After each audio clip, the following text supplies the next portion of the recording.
Cabina de español, uno, dos.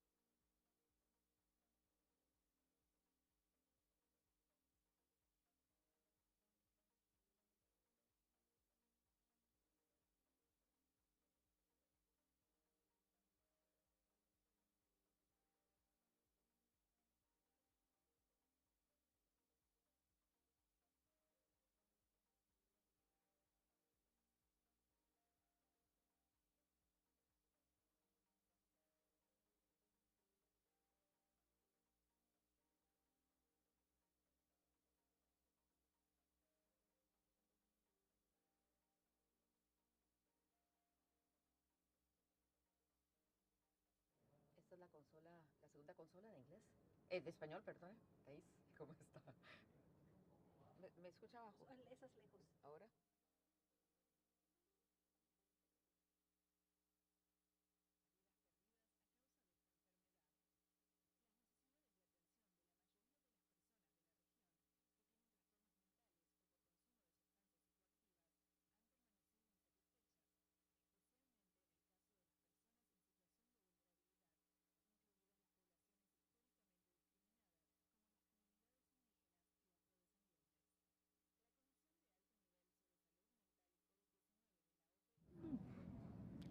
No, wait.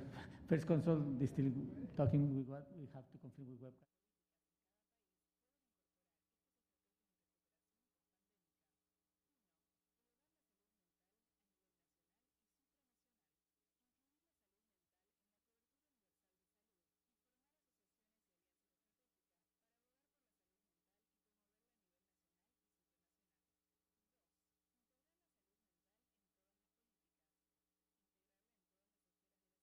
Segundo también. Ok, thank you, perfect.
Sunshine glowing on a turquoise sea.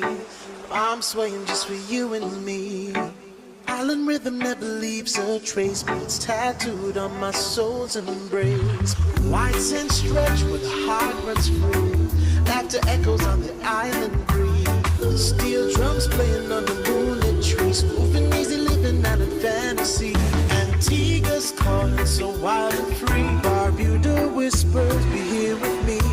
Feel the vibe on the canopy. This paradise you wanna be.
The effects of the COVID-19 pandemic on the region of the Americas extend far beyond the lives lost to the disease. The care needs of most people in the region living with mental health and substance abuse conditions have remained unmet, especially those living in conditions of vulnerability, including historically discriminated populations such as Indigenous and Afro-descendant communities. PAHO's High-Level Commission on Mental Health and COVID-19 developed the new agenda for mental health in the Americas with 10 recommendations and strategy actions that are crafted for incorporation into countries' post-pandemic recovery strategies. 1. Elevate mental health at the national and supranational levels. Establish mental health as a national development priority, including mental health in universal health coverage, and develop strategic partnerships and alliances to advance and advocate for mental health at the national level and beyond. 2. Integrate mental health into all policies. Promotes the integration of mental health into all areas of health, as well as across sectors and in emergency and disaster responses. 3. Increase the quantity and improve the quality of financing for mental health. Outlines how to mobilize increased financing for mental health and allocate it more efficiently and equitably. 4. Ensure the human rights of people living with mental health conditions. Advocates for strengthening human rights for mental health through legislation and policy, transitioning services from psychiatric institutions to community-based care and capacity building in human rights across sectors. 5. Promote and protect mental health across the life course, including childhood and adolescence, adulthood, and older age. 6. Improve and expand community-based mental health services and care. Delineates actions to improve service coverage and quality by integrating mental health into primary health care, making services culturally competent, harnessing digital interventions, building capacity in mental health and psychosocial support, and empowering service users and their families. 7. Strengthen suicide prevention. provides concrete guidance on evidence-based strategies to prevent suicide and its risk factors through the development of national suicide prevention strategies, public policy on means reduction and alcohol use, and capacity building to respond to self-harm and suicide. 8. Adopt a gender transformative approach to mental health. Lays out actions to reduce gender inequalities and address gender-based violence and harmful masculinities, key threats to mental health. 9. Address racism and racial discrimination as a key determinant of mental health. Emphasizes the need to combat systematic racism, targeting indigenous peoples, people of African descent, and other ethnic groups by working with these communities to understand racism and its potential solutions, establishing national action plans against racism and racial discrimination, strengthening policy and legislation, and creating anti-racist environments. 10. Improve mental health data and research. Proposes actions to improve the availability and quality of mental health data through the expansion of mental health data collection, data disaggregation, strengthen monitoring and evaluation, and research in priority areas of mental health. Let's work together to create a world where mental health is the top priority.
vidas perdidas a causa de esta enfermedad.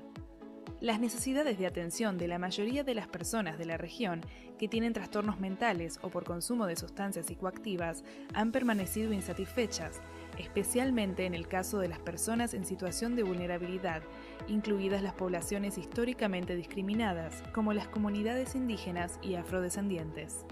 La Comisión de Alto Nivel sobre Salud Mental y COVID-19 de la OPS elaboró la nueva Agenda para Salud Mental en la región con 10 recomendaciones para que los responsables de las políticas en cada país puedan incorporar estas estrategias de recuperación pospandémica. 1. Elevar la salud mental a nivel nacional y supranacional. Incluir la salud mental en la cobertura universal de salud y formar asociaciones y alianzas estratégicas para abogar por la salud mental y promoverla a nivel nacional y supranacional.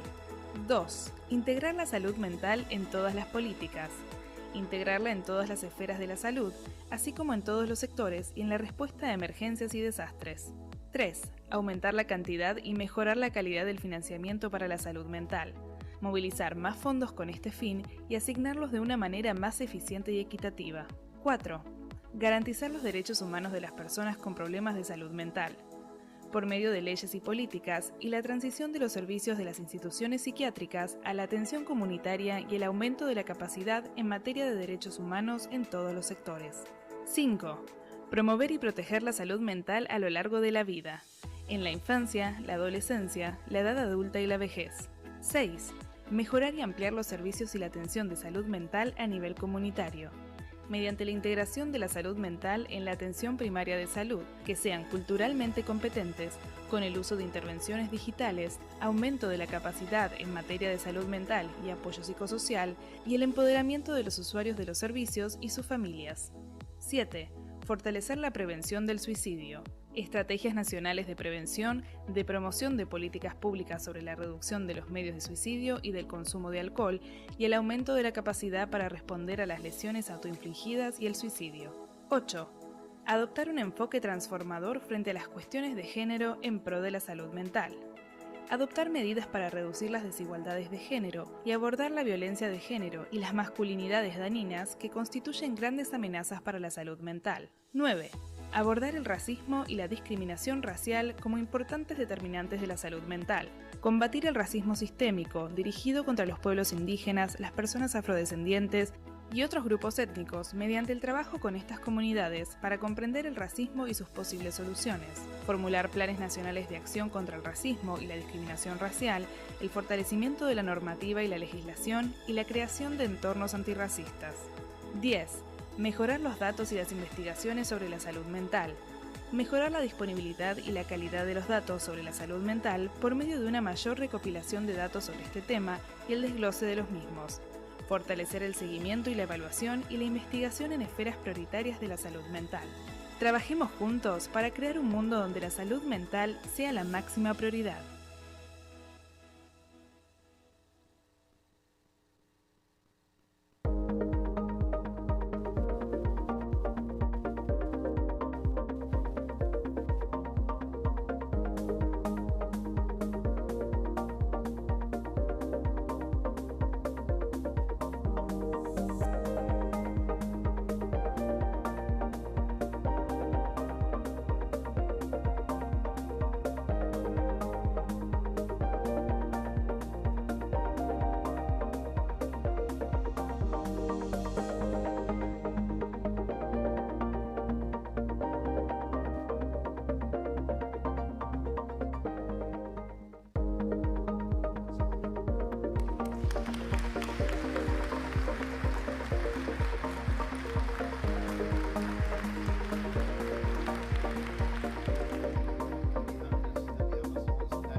I guess it's okay. Yeah.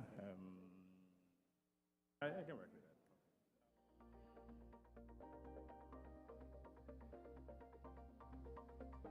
Can you hear me from here? Yeah, I'm right here. I was thinking about making the font a little small. That up a little. Yes.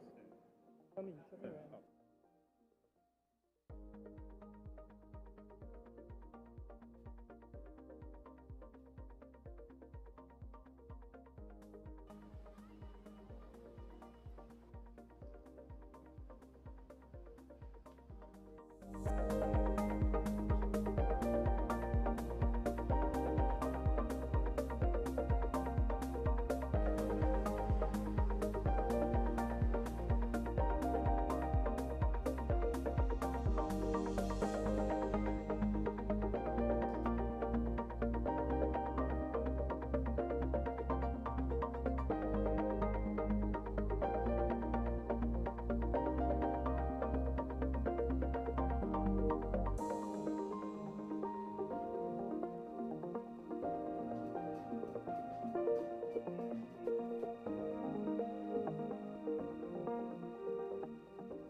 Sunshine glowing on a turquoise sea. I'm swaying just for you and me. Island rhythm never leaves a trace, but it's tattooed on my soul's embrace. White sand stretch where the heart runs free. Laughter echoes on the island breeze. Steel drums playing on the moonlit trees. Moving easy, living out in fantasy. Antigua's calling so wild and free. Barbuda whispers, be here with me. Feel the vibe on the canopy. This paradise you wanna be.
We may sit down. Pueden tomar asiento.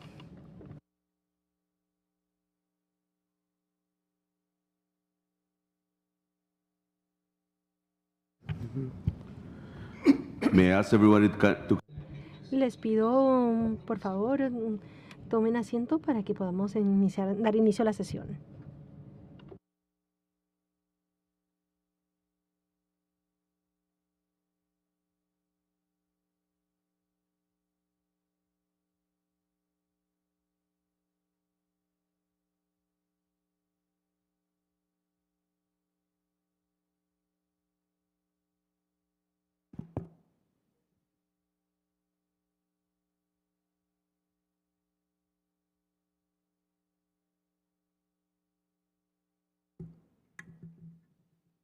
Good afternoon. Buenas tardes a todos y a todas. Bienvenidos a este evento paralelo, unir a la región de las Américas en pro de la salud mental, del compromiso a la acción. Soy Sir Maldwin Joseph, ministro de Salud de Antigua y Barbuda. En nombre del gobierno de Antigua y Barbuda, tengo el placer de darles la bienvenida a este evento patrocinado conjuntamente con la Organización Panamericana de la Salud como evento oficial del este 55º periodo ordinario de sesiones de la Asamblea General de la Organización de los Estados Americanos. Y saludo a nuestros distinguidos oradores y participantes. Hoy se reconoce ampliamente que no se puede hablar de la salud si no hablamos de la salud mental. Sin embargo, not only a health issue, but a fundamental pillar of social and economic well-being and development at the national and regional levels. The government of Antigua and Barbuda and PAHO are hosting this session, uniting the Americas from commitment to action. To inspire the leadership on this very important topic across sectors in order to identify unifying perspectives on advancing mental health as an integral issue both in the region and globally. In today's session, we will hear from heads of state, ministers of government, leaders of multilateral regional organizations, health authorities, and ambassadors speaking on the urgency of tackling mental health conditions in the Americas and highlighting the way forward. It is now an honor for me to introduce the Honorable Gaston Brown, Prime Minister of Antigua and Barbuda, who will deliver the keynote address.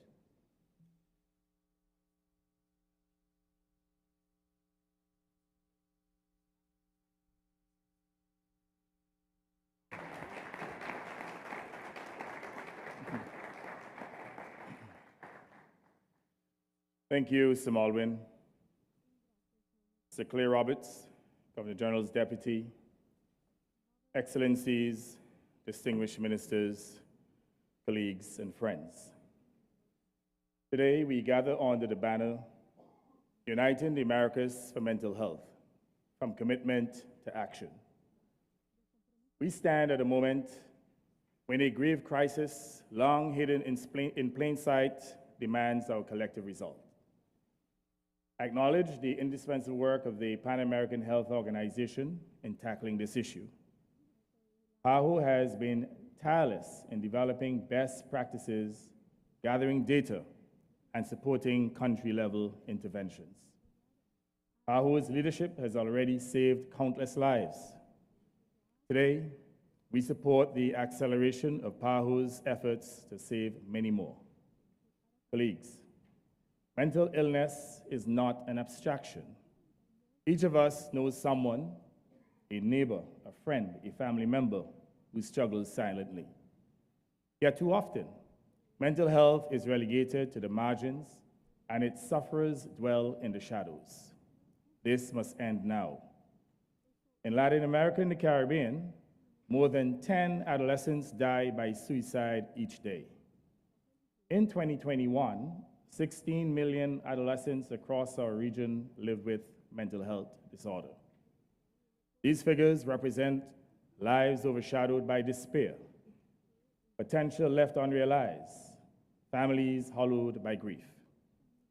UNICEF estimates that untreated youth mental health conditions cost Latin American and Caribbean economies over $30 billion annually, borne by parents who cannot work, by children who struggle in school, and by communities that lose hope. Across our hemisphere, 7 out of 10 individuals in need of mental health care receive no counseling, no medication, no community support. In Antigua and Barbuda and other Caribbean states, many endure symptoms in silence or travel abroad for services they cannot find at home. This disparity is unacceptable. Every human being, regardless of geographic location or income, deserves access to quality mental health care. In the United States, economic losses due to mental illness reached $193 billion in 2008. By 2024, a study by Columbia, Yale, and Wisconsin universities raised that figure to $282 billion annually.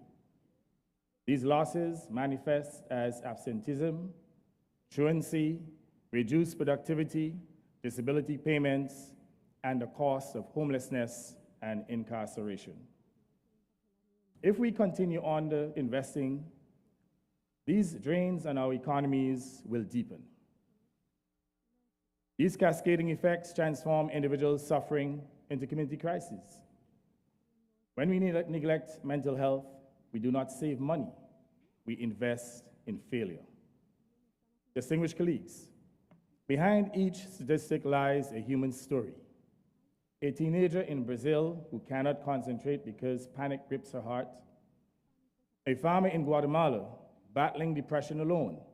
And a mother in Jamaica watching hopelessly as her son's schizophrenia worsens for lack of treatment. Without urgent action, these stories will multiply. The OAS General Assembly, which starts this evening, will adopt a resolution that Antigua and Barbuda was proud to pilot through its successful negotiation process. Entitled, Addressing the Critical Mental Health Crisis in the Americas, the resolution commits us to mobilize resources for mental health awareness, fund scholarships in psychology and psychiatry, and establish clinics that integrate mental health screening into primary care. It affirms that mental health is as vital as physical health. Adopting this resolution is an important first step. But to make this vision real, we must embed mental health care into primary healthcare systems, ensuring screening is as routine as checking blood pressure and blood sugar. We must train doctors, nurses, and community healthcare workers to detect early warning signs, and adolescents' sudden withdrawal, a parent's persistent despair, and create pathways to psychiatric services without delay. In many communities, individuals hesitate to seek help because they believe that no one understands. We must rebuild trust by ensuring that care is available and compassionate. The COVID-19 pandemic exposed glaring weaknesses in our health systems, and mental health was among the most under-resourced sectors in Latin America and the Caribbean. The WHO's pandemic agreement, adopted last month, called for equitable access to clinical care and essential health services, emphasizing mental health and psychological support. Those of us who continue to be members of the WHO must act on this summons and strengthen our systems now so that we can withstand future crises. But policies alone will not suffice. We must rekindle community bonds. Schools must teach emotional literacy alongside academic courses. Workplaces must offer counseling. Neighborhoods must create support groups and safe spaces. Faith-based organizations and civil society organizations must host dialogues that overcome stigma and fostering understanding. Families and caregivers are often the first line of defense, yet they receive little guidance. We must equip them with resources, including workshops, manuals, and online portals, so that they can learn how to recognize mental distress and to respond to crises and foster healing. When parents understand the biology of depression and siblings learn to communicate with a loved one living with bipolar disorder, families become sources of resilience rather than isolation. I speak from personal experience.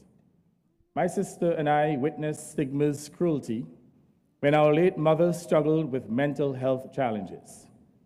Society whispered judgments, but in our home, love prevailed.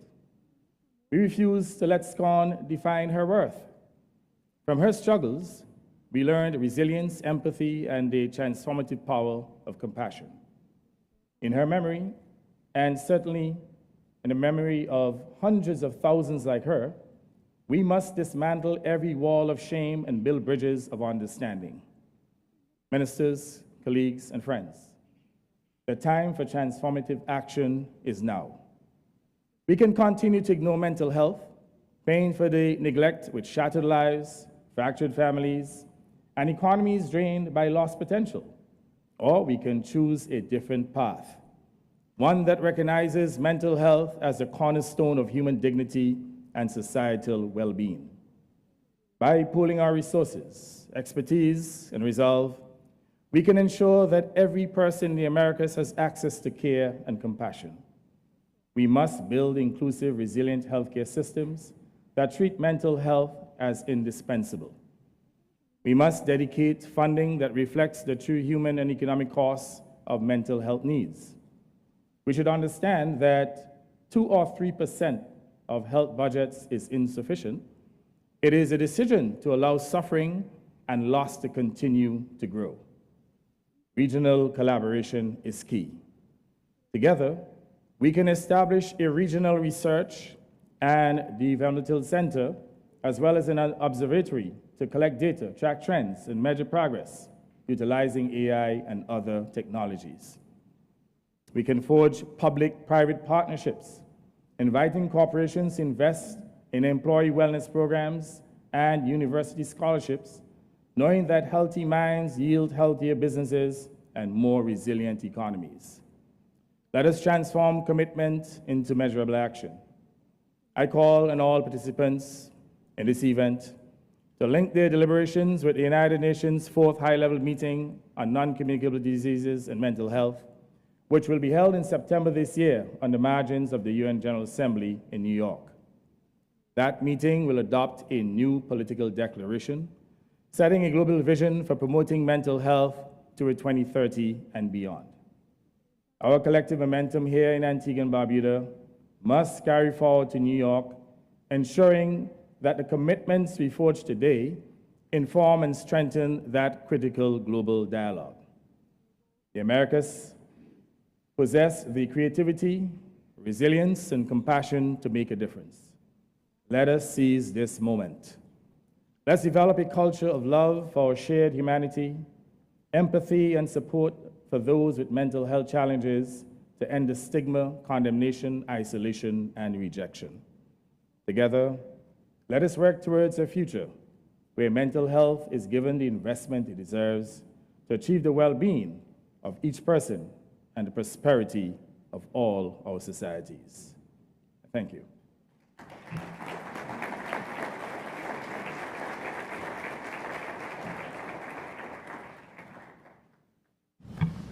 Thank you, Your Excellency. Your personal commitment to bettering mental health in the region is inspiring and has made today's event possible. I am now pleased to invite His Excellency Albert Ramdin, Secretary General of the Organization of American States, to the podium.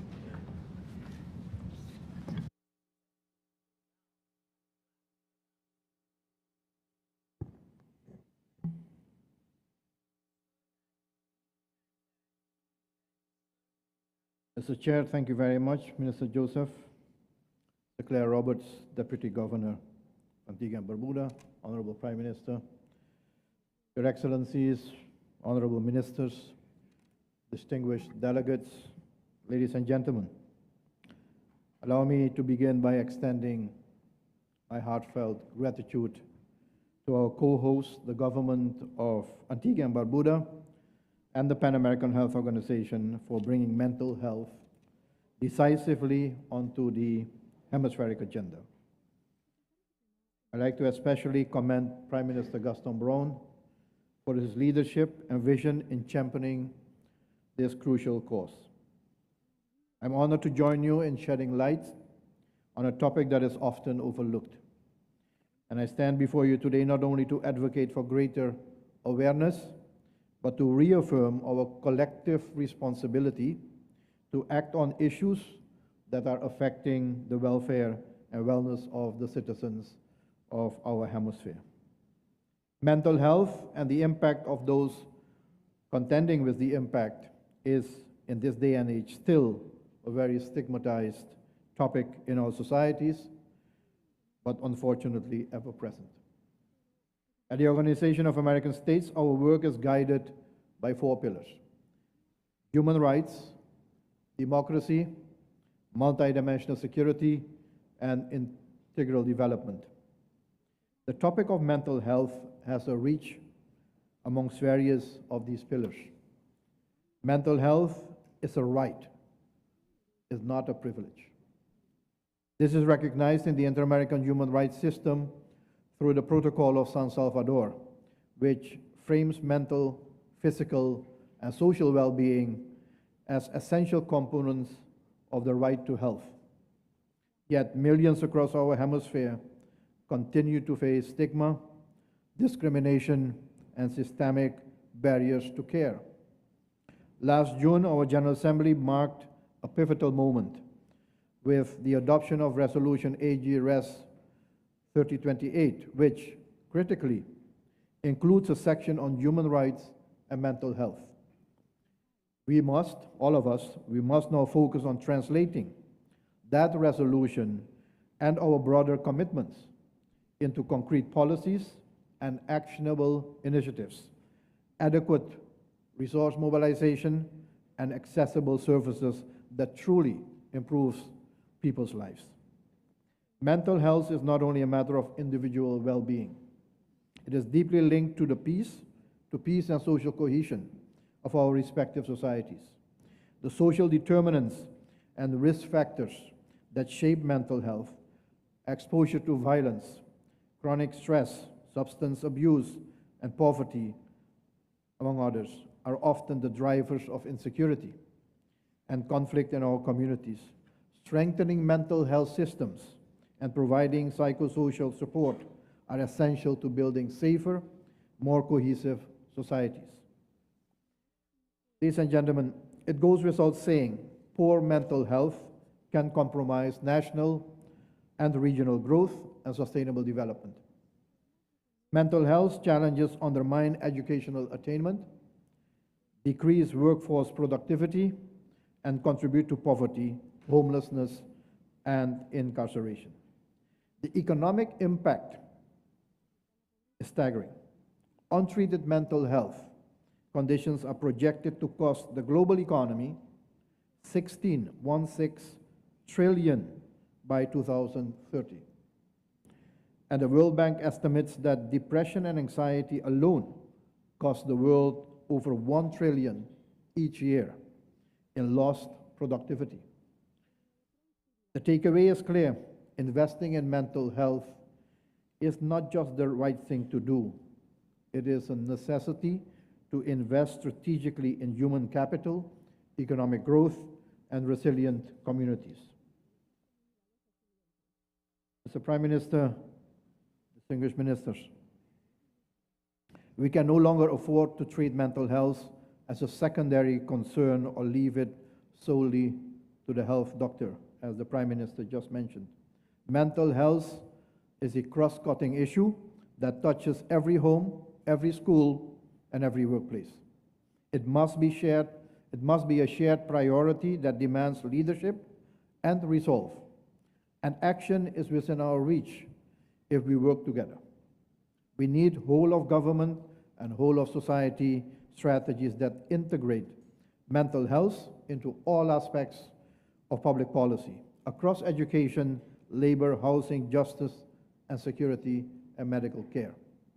We must recognize that prioritizing mental health is a direct investment in the well-being and prosperity of countries in the region, and fundamental to our mission at the Organization of American States. As global leaders prepare to convene at the United Nations this September for the 4th high-level meeting on the prevention and control of non-communicable diseases and the promotion of mental health and well-being, our region has a real opportunity to shape the global mental health agenda for 2025 and beyond.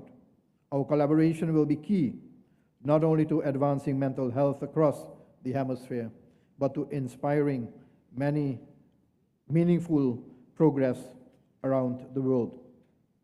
From the outset of my tenure as Secretary General, I have emphasized the need to strengthen regional partnerships. The alliance between the Pan American Health Organization and the Organization of American states is a model of the kind of strategic partnerships we need. Combining PAHO's technical leadership in public health with the OAS's broad mandate across democracy, human rights, security, and development will most certainly help mobilize political will, align resources, and turn shared commitments into meaningful and lasting action. In closing, I would like to acknowledge from within the organization the outstanding leadership provided by our Assistant Secretary General, Nestor Mendes, whose tireless efforts have shaped and advanced the OAS collaboration with the Pan American Health Organization with regard to this topic.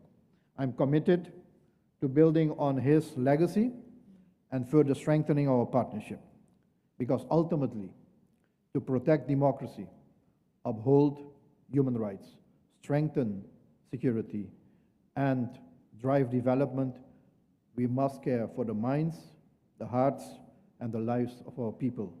So let us move forward with urgency, with compassion, and with courage. I thank you very much.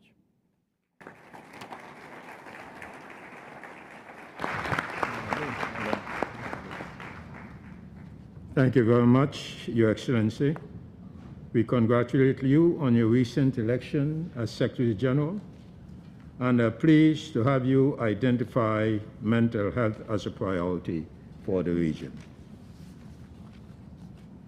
In this next panel, His Excellency Nestor Mendes of the Organization of American States and Dr. Anselm Hennis of the Pan American Health Organization will speak on challenges and opportunities in mental health in the region of the Americas.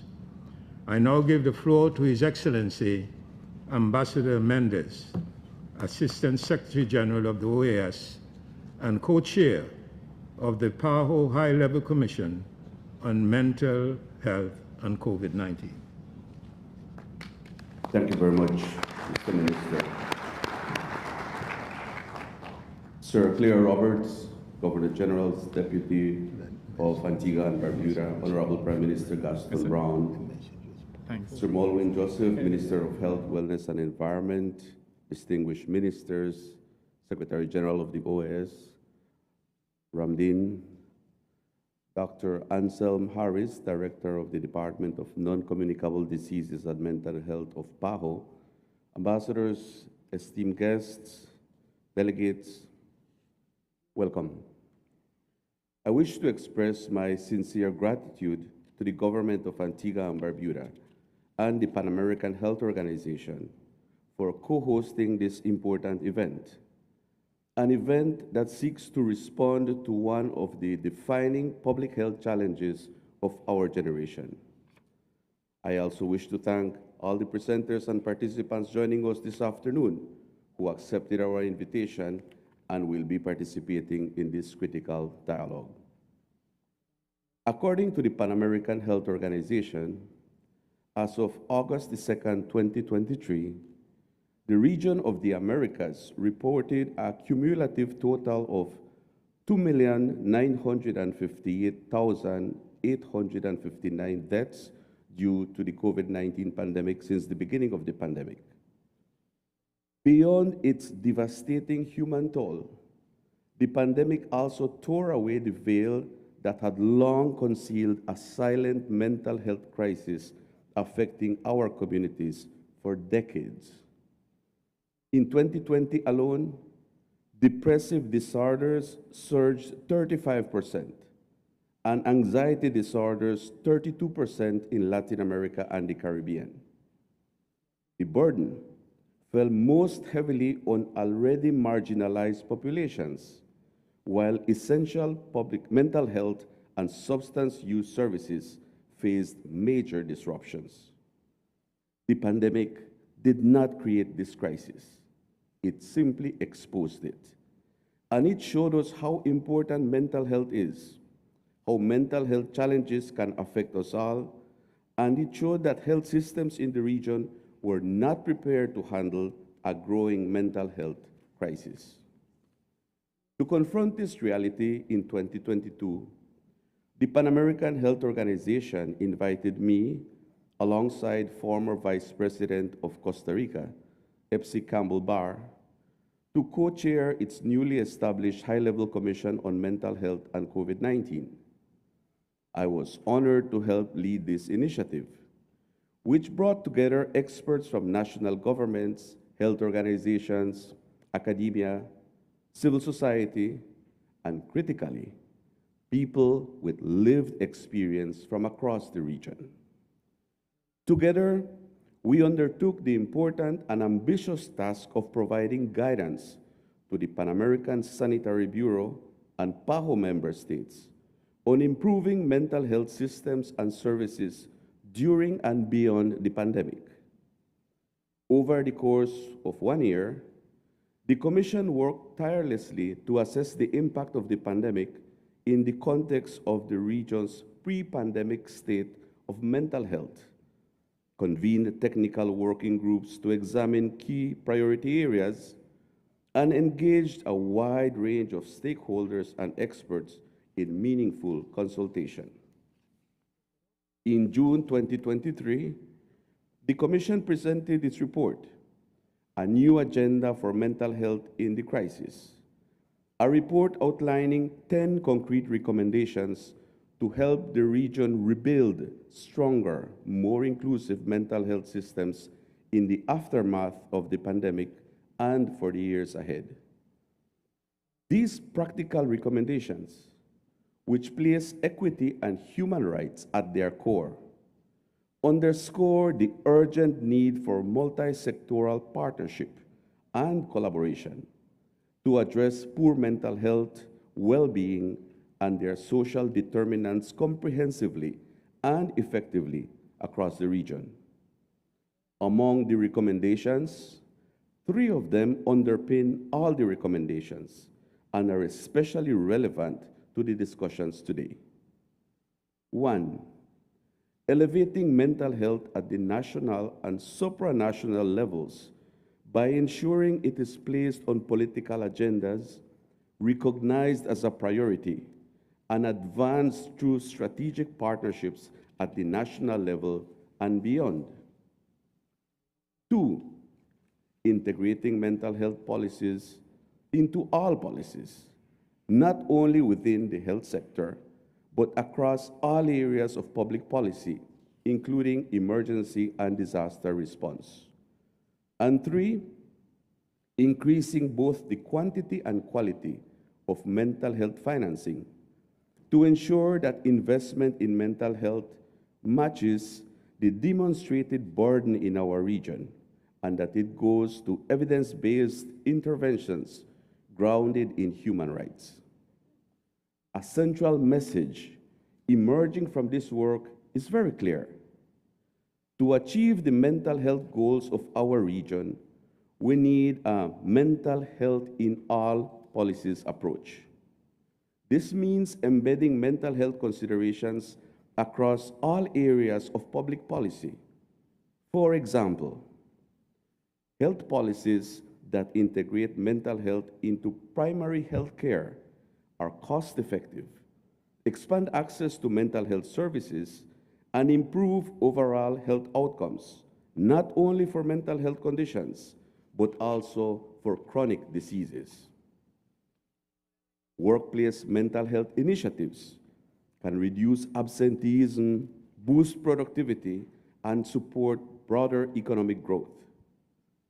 Also, school-based mental health programs can prevent and identify mental health conditions early when many of them first emerge, thereby improving the health and well-being of populations and generating far-reaching social and economic benefits. These, ladies and gentlemen, are not aspirational ideas. Several of our member states are already seeing measurable gains where such models are in place. My experience with the Commission opened my eyes to the urgent situation of mental health challenges facing the region. It also made clear that these challenges and needs are not limited to the field of mental health or even only to the health sector, they are inextricably connected to our work at the OAS.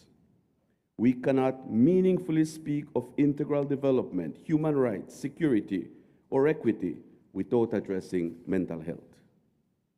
The Commission has provided us with a clear and actionable roadmap, but implementation rests with all of us, with governments, with multilateral institutions, with civil society, with communities, with the private sector, working across sectors, systems, and borders to move beyond diagnosis to action.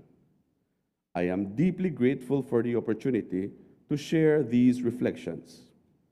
Leading this work with PAHO has been one of the most meaningful experiences of my time at the OAS, and I am confident that it will strengthen the ties between our institutions for years to come. Though my term as Assistant Secretary General is soon coming to a close, I reaffirm my unwavering commitment to the mission of the OAS and PAHO, and to advancing the recommendations of the PAHO High-Level Commission on Mental Health and COVID-19, so that all people in our region can live with dignity, support, and the opportunity to thrive. Thank you.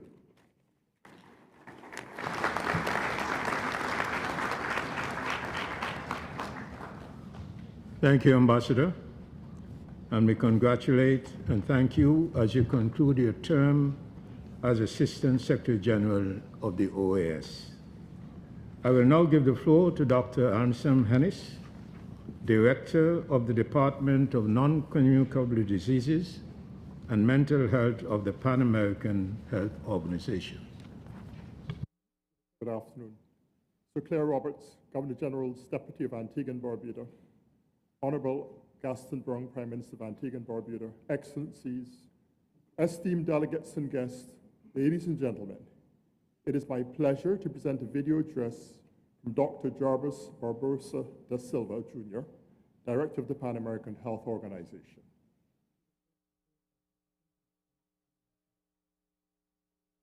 Your Excellency, Honorable Gaston Brown, Prime Minister of Antigua and Barbuda, Mr. Albert Randin, Secretary General to the Organization of American States, OAS, Mr. Nestor Mendes, Assistant Secretary General to the OAS, ministers and other heads of delegation of member states of the Organization of American States, ladies and gentlemen. It's an honor for me to address you at this 55th General Assembly side event, Uniting the Americas for Mental Health, from Commitment to Action. I'm very pleased that mental health has been given an unprecedented position of importance in this regular session of the OAS General Assembly. The Pan American Health Organization, PAHO, recognizes mental health as a top public health priority for our region. In this regard, I must extend a special acknowledgement to His Excellency, the Prime Minister Gaston Brown of Antigua and Barbuda, for his initiative and commitment in spearheading this significant work, and to His Excellency, Sir Ronald Sanders, Ambassador of Antigua and Barbuda, for his sustainable efforts, as well as to the significant contribution of the distinguished speakers on this panel from our member states. I will now switch to Spanish. Mental health continues to be one of the areas that is most ignored within the Americas, where mental conditions and suicide represent some of the main causes of disabilities and death. Serious mental conditions can reduce a person's life expectancy by up to 2 decades, and the impact of inadequate treatment for such conditions goes beyond the incalculable suffering of those who are directly affected and their families, affecting also the potential human development in our societies. In order to move towards a more prosperous region where we could all reach the highest level of health possible, we cannot continue to perceive mental health as an isolated health issue. On the contrary, we should recognize the fundamental role that mental health plays in strengthening human capital, economic sustainability, and social well-being and growth. to achieve that goal, we must work together. On behalf of the Pan American Health Organization, I would like to congratulate the Organization of American States, the OAS, our sister organization within the Inter-American system, for the major steps that it has taken in promoting mental health throughout our region. In the spirit of Pan-Americanism, PAHO reiterates its commitment to supporting the OAS in achieving a shared vision of well-being and prosperity for all without leaving anyone behind. Let's remember that there is no health without mental health. Thank you very much.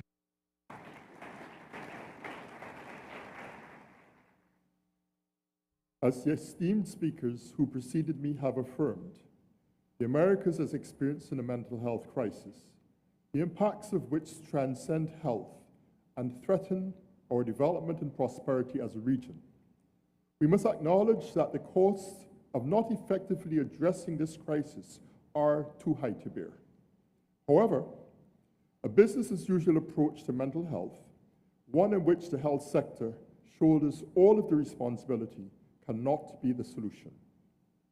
As we have heard, mental health is integral to all aspects of our regional well-being, including our social and economic development, human rights, and security. Improving mental health in the region thereby necessitates the partnership, collaboration, and investment of each and every sector, all of whom stand to reap the benefits of better mental health.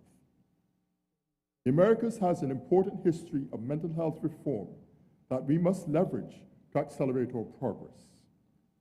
Working together, countries in our region have and continue to shape not only regional, but global mental health policy.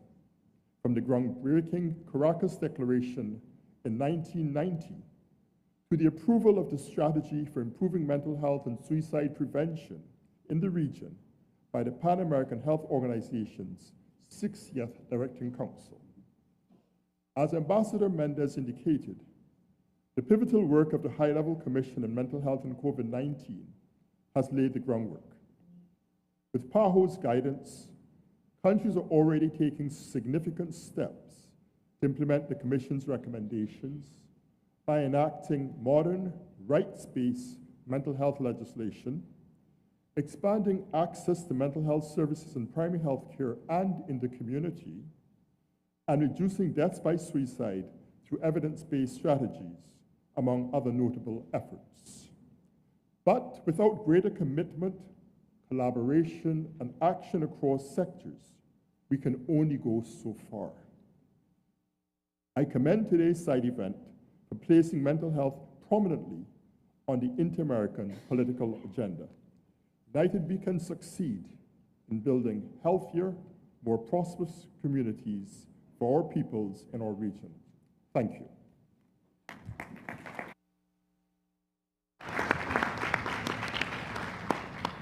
Thank you, Dr. Hennis, and a special thank you to Dr. Barbosa for his contribution. I note that PAHO Executive Committee is also taking place at this time, and so Dr. Barbosa was not able to attend. We are grateful to PAHO for co-organizing this event and for its work in the area of mental health. I would once again like to thank both of our panelists, Ambassador Mendez and Dr. Hennis. Now that we have heard from regional leaders on the situation, challenges, and opportunities for addressing mental health in the Americas, it is important to see how countries are taking action to improve mental health for their populations. This panel on mental state and member states' experiences, policy achievements, and lessons learned will showcase the experiences of countries in the region in implementing policies to advance mental health. I would like to introduce a video address from His Excellency Gabriel Boric, President of the Republic of Chile. Muy buenas tardes. Good afternoon, everyone. I want to thank the OAS for inviting us to share experiences on what we're doing in Chile for mental health, a right that we all have. To that end, we need to work on two different areas. There's the cultural change involved and public policy. The first thing is changing society's view of mental health so that it's no longer a taboo and is instead seen as a right. We must put an end to the discrimination. This means sharing our own experiences and publicly defending the fact that anyone could need and ask for mental health assistance, because mental health is a thing that does exist. Some people see it as a weakness, it's invalidating, or that they should hide the issue. Everything that PAHO has done in this regard, and the resolution that the states have agreed on within the framework of this General Assembly, goes precisely in that direction. However, cultural change would be incomplete without universal public policy that is well financed, so that the right to mental health can actually be exercised. What are we doing in that regard? Well, in our government, we have significantly increased our budget for mental health.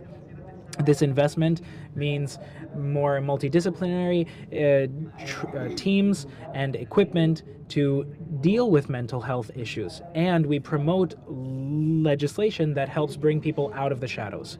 We have 15 health centers that are going to be adapted. We are going to put a suicide hotline up. We're going to bring medication prices down, and we'll also have more scholarships to study mental health. We're also covering the health costs of children who are suffering with mental health issues below the age of 15. Social justice action is powerful. We could bring the number of hours in the work week down. We could increase people's salaries. And in 2024, we also put a bill forward that would increase the state's commitment in this regard. We are happy to share the experiences we've had so that throughout the Americas, we can move forward in something that's so relevant to all of our compatriots. And that way we can move towards a more inclusive and much more a simply better future. We're happy to answer any questions you might have in terms of what we can all do to improve mental health for everyone. Greetings.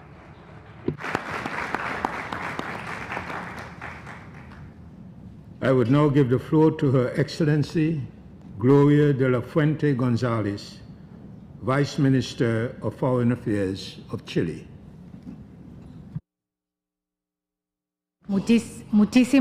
Thank you so very much. I want to begin by greeting His Excellency Gaston Brown, Prime Minister of Antigua and Barbuda, Mr. Bolin Joseph, Minister of Health, Mr. Albert Randin, Secretary General, and Nestor Mendez, Assistant Secretary General. As our President mentioned, we have a long-standing commitment with mental health policy, which is based on scientific evidence, but above all else, aligned with recommendations delivered by international organizations, namely the World Health Organization and the Pan American Health Organization. In recent years, we've seen great progress in this regard from the leadership of Gabriel Boric, who has made this a government priority, and that facilitated intersectoral cooperation in these initiatives, and under the conviction, as Secretary General had mentioned, that we do believe that mental health is a right. It's not a privilege for our citizens. Such prioritization can be seen elsewhere. All the efforts that the President of the Republic mentioned in the video that was just played. And I want to highlight a few of them. We have a comprehensive mental health law that involves the state in the health system, with emphasis on primary care and delivering healthcare services. We've also made progress in terms of providing community healthcare centers throughout all the regions in Chile to provide specialized treatment. Thirdly, we've implemented evidence-based initiatives to better treat children, adolescents. We have home visits, namely in the area of psychiatry.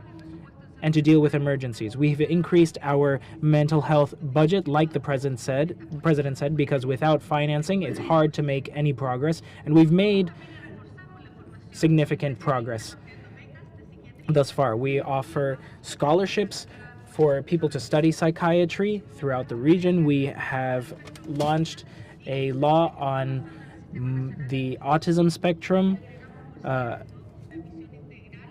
so that we can better study this, and there's a focus on mental health in general. We are looking at keeping a 40-hour work week in order to maintain harmony and stability for those who have families, etc. In our country, we have made great progress in terms of mental health.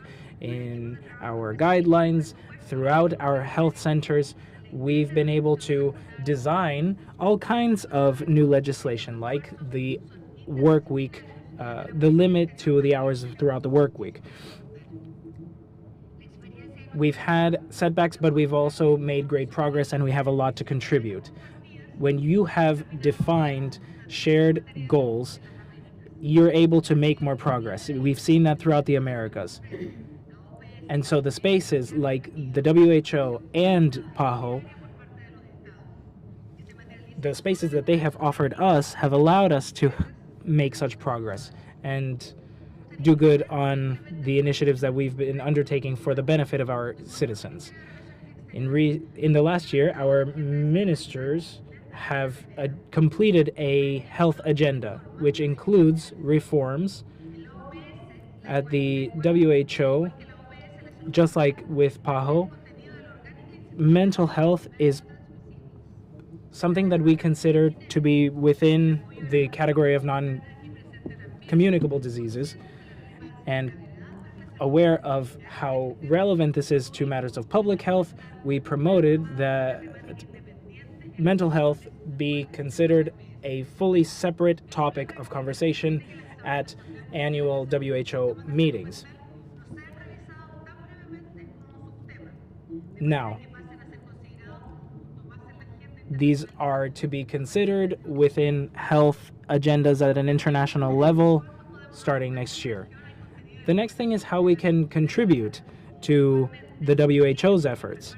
Chile is part of the executive committee at the WHO, and Jimena Aguilera, our Minister for Health, is part of the Commission on Social Connection, which looks at social isolation and solitude. Our country's participation in decision-making bodies at the WHO allow us to contribute to mental health documents and resolutions. Our main motivation to bring this resolution forward was when we understood the magnitude, the size of isolation as a problem. This is a fundamental issue, therefore, to our international agenda. In practice, this second initiative leads to concrete action that the Secretariat of the WHO will have to present reports on in terms of mental health and social impacts. And we hope to have indicators associated with this resolution soon, which will allow us to better develop public policy. That is the commitment our country has. We're going to continue working to ensure everyone in our society is properly treated when needed. We are convinced that that there is space for everyone in the Americas, and that we can treat them all. Thank you.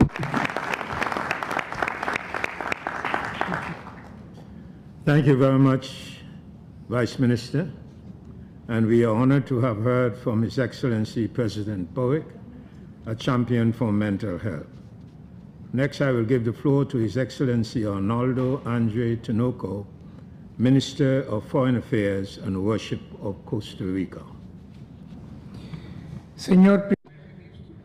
Prime Minister, Excellencies, distinguished authorities, esteemed delegations, allow me to begin by expressing my appreciation to the government of Antigua and Barbuda, as well as PAHO, for convening this timely and necessary space. On behalf of Costa Rica, we celebrate this collective effort to place mental health at the core of our regional and global agendas. Mental health is an essential element to development, social cohesion, and democratic sustainability.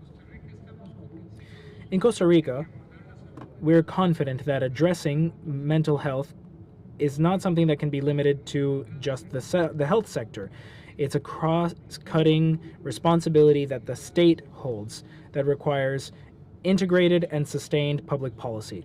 With that in mind, our country has defined a preventive community-based and psychosocial focus led by the second Vice President of the Republic, Dr. Mary Munive, who is also our Minister for Health. Under her management, or under her administration, we have been able to make progress in terms of mental health, and we've promoted safe and resilient spaces, namely in vulnerable communities. Chair, the data is clear. Over 160 million people live with some sort of mental condition throughout our region. Many of them don't have access to dignified, timely treatment. This gap causes human suffering. There are also economic and social costs. There's less productivity, people drop out of school, poverty, violence, and exclusion. Costa Rica has decided to integrate this matter in its regional architecture. In the resolution that will be adopted at the current General Assembly, promoted by the delegation of Antigua and Barbuda to the OAS, we promoted the proclamation of the Inter-American Week for Mental Health, which, in conjunction with PAHO, allowed us to establish a hemispheric platform for awareness raising and action. We hope that this initiative will turn into a long-lasting alliance to mobilize or increase knowledge, technical cooperation, and funding. We've also incorporated mental health in our response efforts to disasters and migratory crises, as well as in public policies focused on youth, individuals deprived of their liberty, and rural populations. As the fourth high-level UN meeting on non-communicable diseases and mental health approaches, which will be held in September in New York, our region of the Americas will have an opportunity, as well as the responsibility, of raising its voice clearly and in a coordinated fashion. This event reminds us that diplomacy can and should be a tool for the psychosocial well-being of our peoples, namely in favor of populations that are vulnerable, youth, minors, and the elderly. Chair, Costa Rica reiterates its commitment to decisive regional action and solidarity. The time for diagnoses has passed. We must now move from commitments to concrete results, placing human beings at the center of all our decisions. Thank you very much.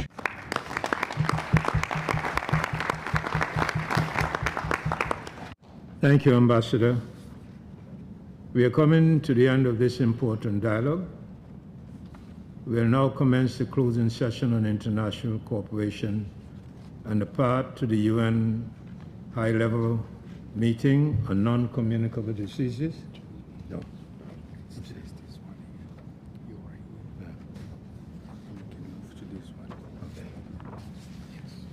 Thank you, Minister.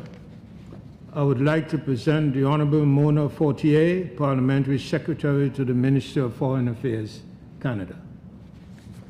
Prime Minister Brown, Excellencies, distinguished guests, it's an honor for me to speak with you today on behalf of the Government of Canada. We commend the Government of Antigua and Barbuda and the Pan American Health Organization for giving visibility to this very important issue. Let me begin by acknowledging PAO's long-standing public health leadership in the Americas. That includes its leadership on mental health, particularly through its strategy launched in 2023 for improving mental health and preventing suicide. The strategy is an important step toward a coordinated, evidence-based regional approach to mental health. In Canada, mental illness and substance use are having a significant impact on people's overall health and well-being.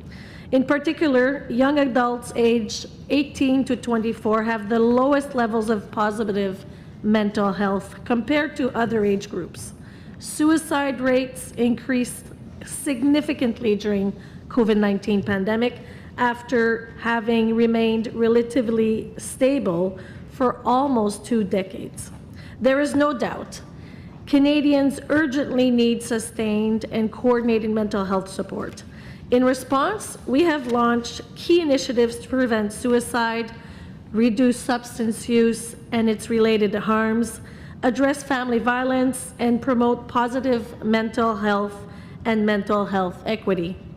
Monsieur le Premier Ministre, Prime Minister, dear friends, one of the measures that we undertook was to publish the first National Plan of Action for Suicide Prevention in Canada, and this is a triannual evolving plan to provide a response to suicide and promote efforts aimed at preventing suicide and promoting life and collective efforts.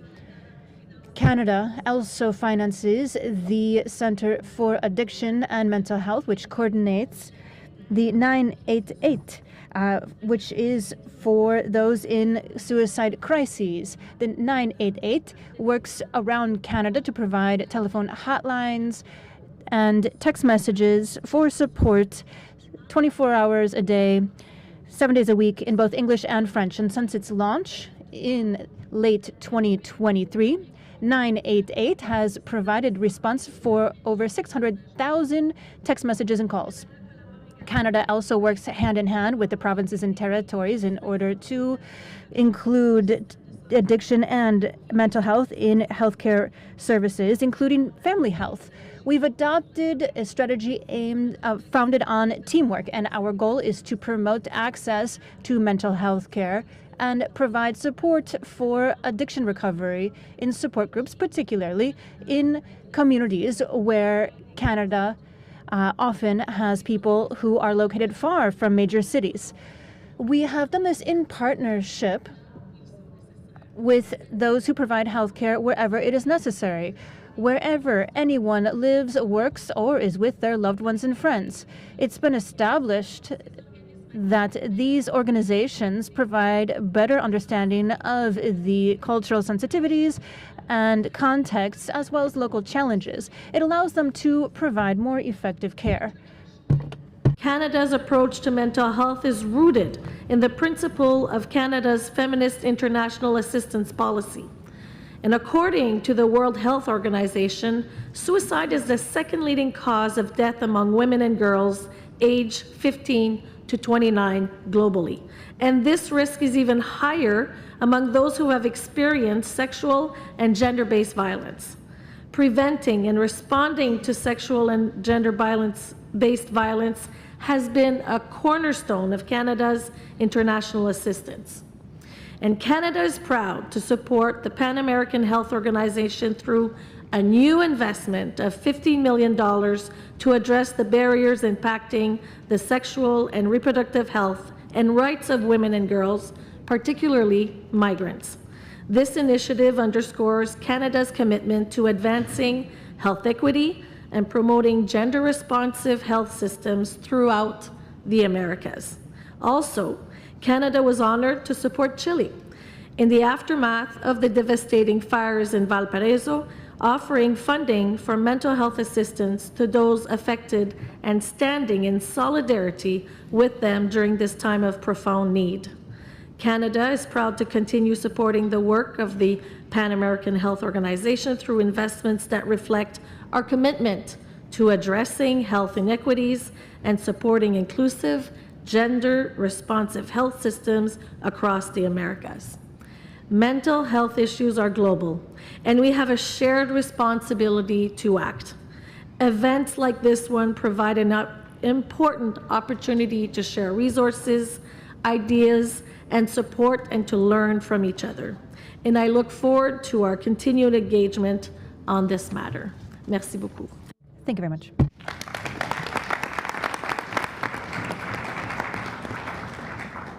Thank you, Parliamentary Secretary. I now give the floor to His Excellency Ruben Arturo Cillier Valdez, Vice Minister of Foreign Affairs for Multilateral Foreign Policy of the Dominican Republic. Muchas gracias. Thank you very much, Chair. Your Excellencies, distinguished colleagues, ladies and gentlemen, good afternoon. Please allow me, first of all, to express our gratitude to the government of Antigua and Barbuda, particularly His Excellency, the Prime Minister, Gaston Brown, as well as Dr. Barbosa, the Director of PAHO. Thank you very much for convening this space for dialogue. It's so timely and necessary. On behalf of the Ministry of Foreign Relations, Roberto Alvarez, and on behalf of the Dominican government, I'm honored to share warm greetings and our strong commitment from the DR to strengthening mental health as a pillar of human, social, and economic development in our region. Today, we are called on to discuss a very important topic, and this is an opportunity that's very valuable to place mental health at the place it deserves as a hemispheric priority. It is cross-cutting and urgent. The figures don't lie. Over 160 million people in the Americas live with some form of mental illness, and over 100,000 lives per year are lost to suicide. Yet, behind those figures, we see the silent tragedy of millions of families, the breakdown of social fabric, and an economic impact that has a serious effect on our development. And that is why we salute this dialogue and being held on the eve of the upcoming high-level meeting of the UN General Assembly. The Americas has an opportunity and a responsibility to work decisively as we build a more fair, inclusive, and humane global agenda. Against this backdrop, I would like to briefly share with you some experiences from the DR. Since 2016, we have been working on a comprehensive process for modernizing our national mental health care model based on deinstitutionalization progressively, as well as a transition to a community-based approach focused on human rights, the dignity of persons, and care close to the place one lives. This process was consolidated with the adoption of the National Mental Health Plan. This is based on strategies that are cost-effective, culturally appropriate, and sensitive to the needs of our population. Today, we are in the evaluation and update phase of that plan, following a technical analysis of the program. The current service network in the Dominican Republic includes mental health teams in diagnostic centers and decentralized hospital units, units for care in provincial, municipal, and regional hospitals, community health centers that include mental health in development, residence and ambulatory care centers for persons with severe mental illnesses without family networks for support. And we also have a National Center for Psychosocial Rehabilitation, which replaces the former structure, which included asylums. All of this has been led by our Ministry of Health with a strategic vision, which includes looking at the legislation in force in order to ensure the guarantee of the right to mental health. And we are highly aware of the challenges ahead. We must broaden coverage, ensure sustainable financing, strengthen training for human resources, and certainly we must fight stigma, which still undermines timely, dignified access to services. Yet, we staunchly believe that the path ahead toward a comprehensive community model that is accessible and person-focused is the fairest and most efficient way forward. To conclude, we would like to once again congratulate Antigua and Barbuda and their Prime Minister for calling on the urgency of addressing this scourge, which has severely beset our region. Thank you very much.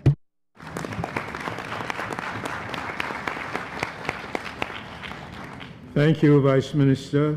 To conclude this panel, I give the floor to His Excellency Benoni Belli, Permanent Representative of Brazil to the Organization of American States.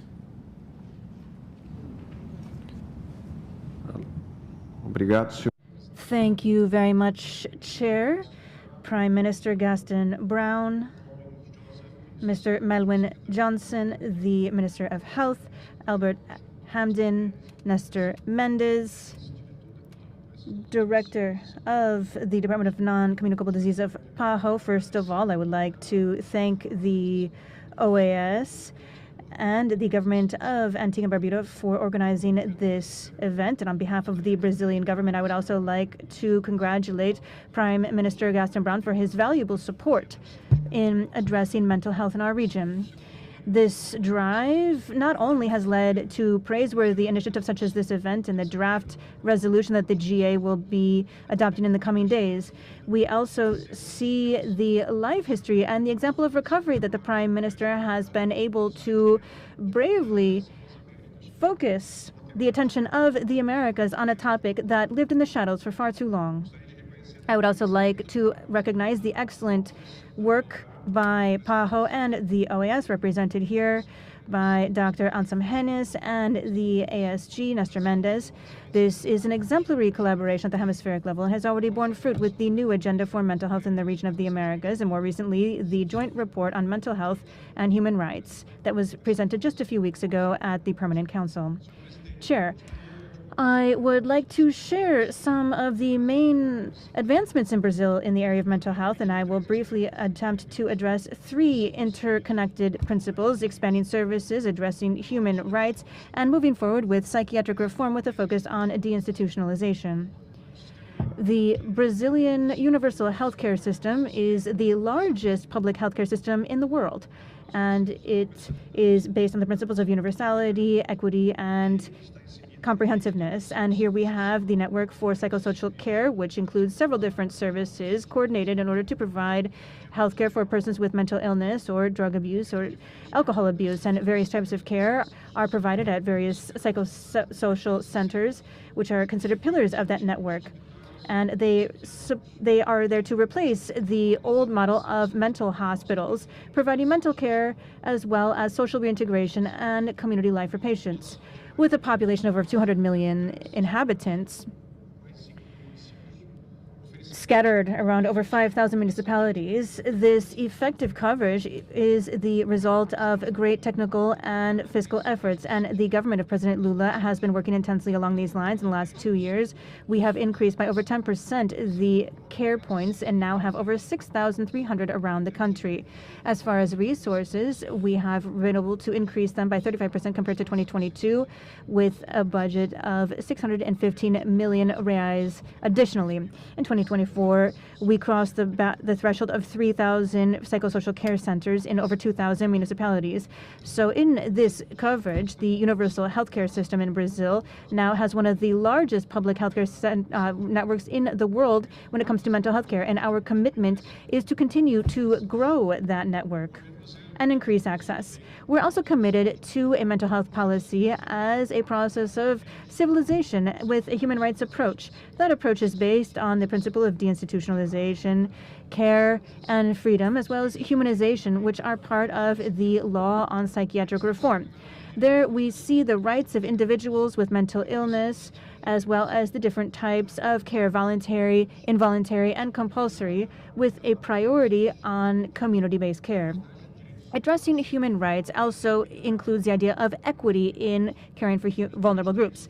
In 2023, we adopted the anti-racist healthcare strategy, which includes an ethnic and racial perspective in drafting, executing, and monitoring mental health policies, considering the specificities of mental suffering in various sectors of the society.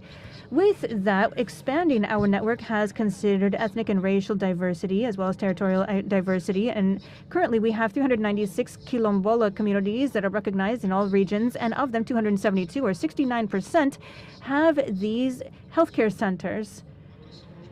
As far as indigenous populations, we have strategic strategies as well, including the financial incentive for specialized care for indigenous populations to provide better understanding and recognition of the profile of the population being treated. And here we seek to address cultural aspects in indigenous zones. Finally, with regard to the psychiatric reform, we have been moving forward toward a territorial and community-based care model, and currently the Ministry of Health has made great strides in deinstitutionalization and social reintegration of persons who were formerly hospitalized. This has been a long trajectory, and we have a long road ahead for our psychiatric reform, but we are moving with strong steps forward, and between 2002 and 2024, we were able to reduce the number of psychiatric beds from 51,000 to 10,000. This was possible thanks to the expansion of other services with a focus on therapeutic residential services that receive persons who have been hospitalized for a long duration. In 2023 and 2024, the number of those services increased by 17% from 817 to 952 throughout the country. We also underscore the Return Home program, which celebrated 20 years in 2023. It provides psychosocial care as well as financial benefits to promote the reintegration of formerly hospitalized individuals, allowing them to fully exercise their civil and political rights. In 2024, we saw this benefit increase by 51%. Finally, addressing the harm reduction due to alcohol and drug abuse has contributed to the deinstitutionalization and reintegration policy, and one of the greatest tools of that is the shelters that provide halfway houses and individualized therapy to patients. Chair, thank you very much for the opportunity to share just some of the advancements in Brazil in the area of mental health and ensuring the human rights of patients. And once again, I'd like to reiterate our commitment to regional cooperation in this area via the OAS and PAHO. Thank you very much.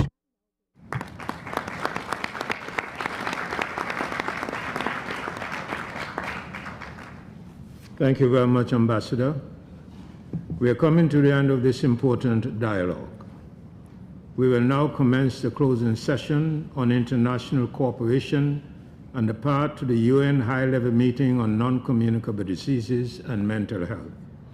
I would like to invite Her Excellency Ambassador Carmen Monton, Permanent Observer of Spain to the Organization of American States, to the podium.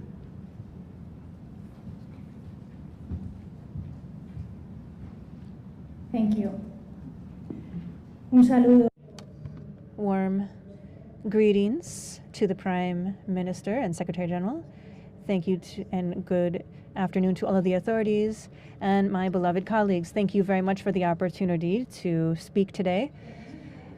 We see great hope as we dedicate political and public spaces to suicide prevention and mental health, and I would like to congratulate the OAS, PAHO, Antigua and Barbuda, our beloved host country, for this parallel event at the 55th regular session of the OAS-GA, promoting mental health and preventing mental health problems and suicide.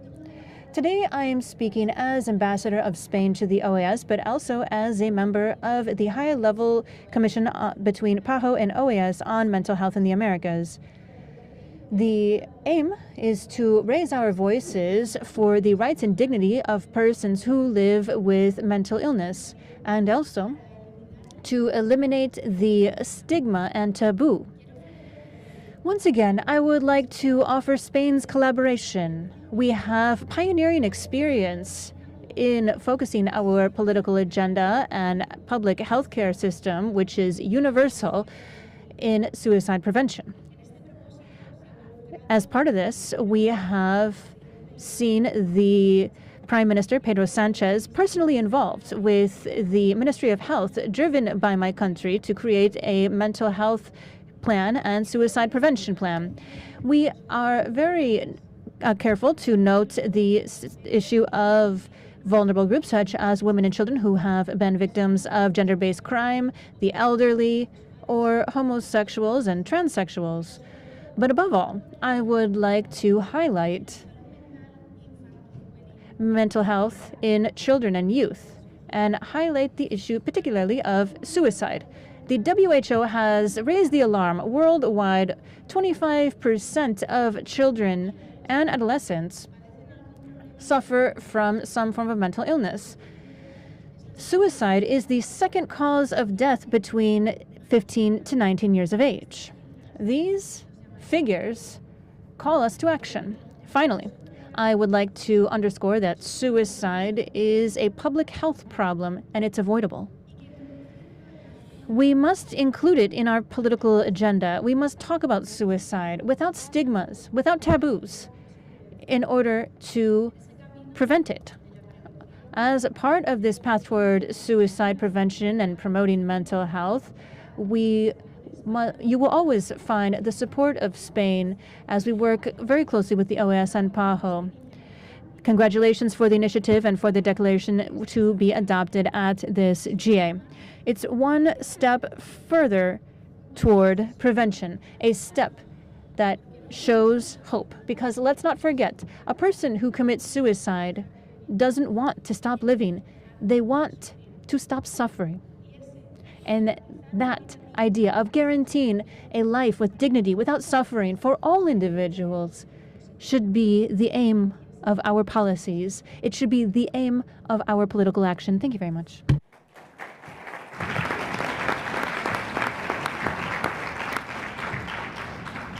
Thank you, Ambassador. I now invite to the podium the Honorable Frederick Stevenson, Minister of Foreign Affairs, Foreign Trade and Consumer Affairs of St. Vincent and the Grenadines, to deliver his closing remarks.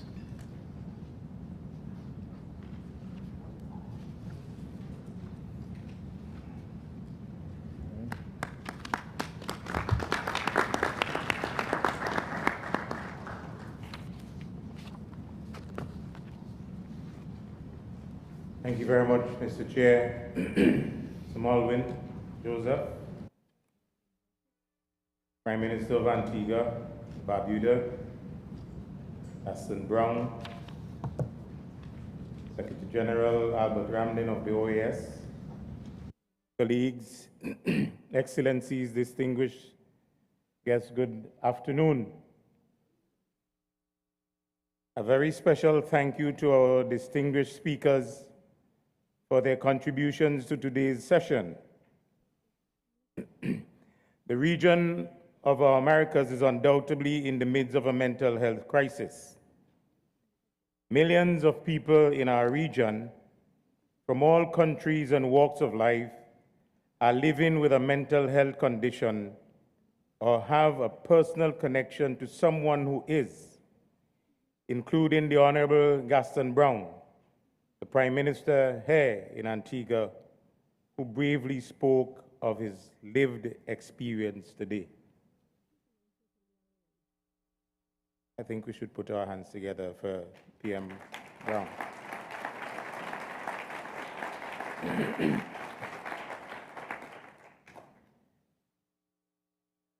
The impacts of mental health conditions are significant and widespread, and they do not stop at health.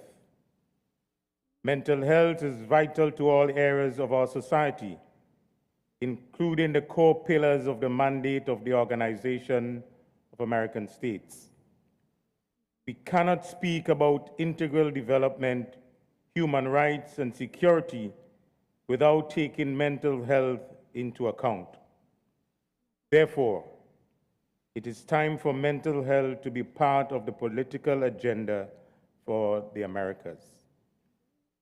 Working together, we can drive progress in mental health for the Americas and beyond. As Secretary General Ramdin pointed out, with the upcoming high-level meeting on the prevention and control of non-communicable diseases and the promotion of mental health and well-being taking place in September, this is an opportune time for the region to leverage our collective commitment and efforts to influence the global mental health agenda. Each and every member state has a vital role to play in advocating for mental health at the highest levels to ensure that it is at the forefront of our policy discussions. Today's side events represents a key step toward making mental health a cross-sectoral priority for our region. I'd like to thank its organizers, Government of Antigua and Barbuda, and the Pan American Health Organization for making this very important dialogue possible. Thank you very much. Let us reaffirm our shared duty and commitment to addressing mental health in the Americas so that united we can truly thrive. Thank you very much, and God bless us all.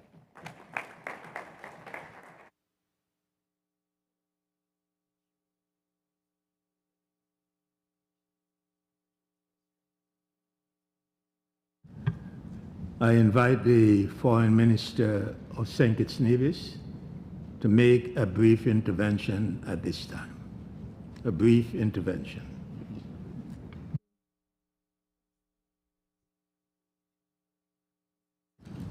Thank you, distinguished Chairman, and may I, of course, in the process, recognize the distinguished Prime Minister of Antigua and Barbuda, Dr.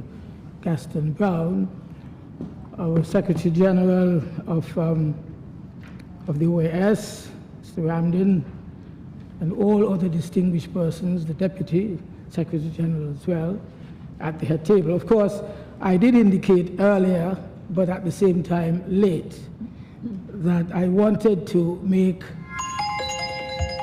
my own country's contribution on the topic that was being discussed, but I realized that I was in the closing session. So I just want to endorse so far what I have heard with regard to the commitment that is being made in this very important session of the OAS General Assembly, the commitment to deal with the challenge of mental health disorders here in the Americas. In fact, at one time, I've had the opportunity to serve as a medical doctor, and I can attest to not only the breadth of conditions that fall within the broad spectrum of mental illness, but being alarmed so many years ago at the emergence of so many young people within or with this particular challenge. Of course, many of which today that we are seeing in St. Kitts and Nevis are related to substance abuse. And to a large extent, we would not have had not only the opportunity to deal with these in a way that would bring success in terms of treatment, but it was a challenge for the recurrence of the disorder being displayed as a result of the abuse of substance. Today, St. Kitts and Nevis again commits to its full support. We have launched recently the Mental Health Service System Enhancement Project in September of last year, which is in fact a 3-year initiative valued at over $1 million, focused on building a stronger mental health workforce, expanding, of course, the screening coverage and promoting greater public awareness Notably, our own trained seed instructions are already building capacity with our own healthcare system by training additional personnel, thereby ensuring that there is sustainability in the workforce development. Simultaneously, we continue to strengthen our own collaboration with the National Council on Drug Abuse Prevention.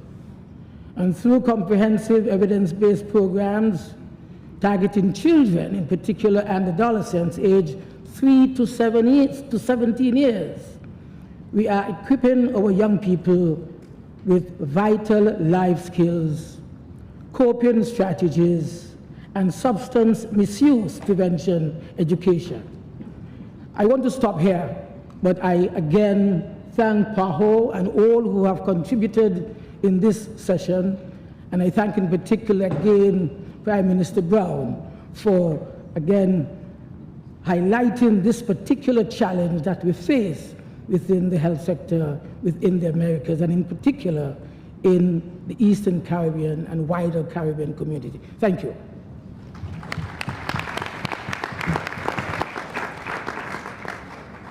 Allow me to thank all the speakers on behalf of the government of Antigua and Barbuda and the Pan American Health Organization. I would like to again thank heads of state, national representatives, leaders of regional organizations, and experts who participated in today's event, as well as everyone who has joined us in person or via live stream. I wish you a fruitful General Assembly and look forward to continuing this important dialogue on a topic that matters to us all. Thank you very much.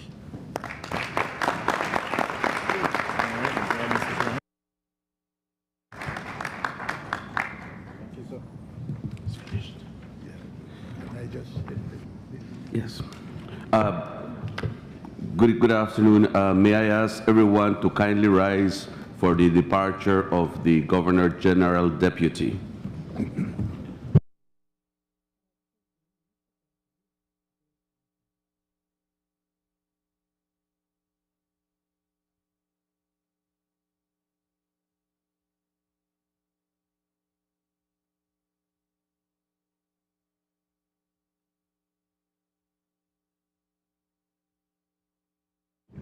Thank you very much. Adjourned.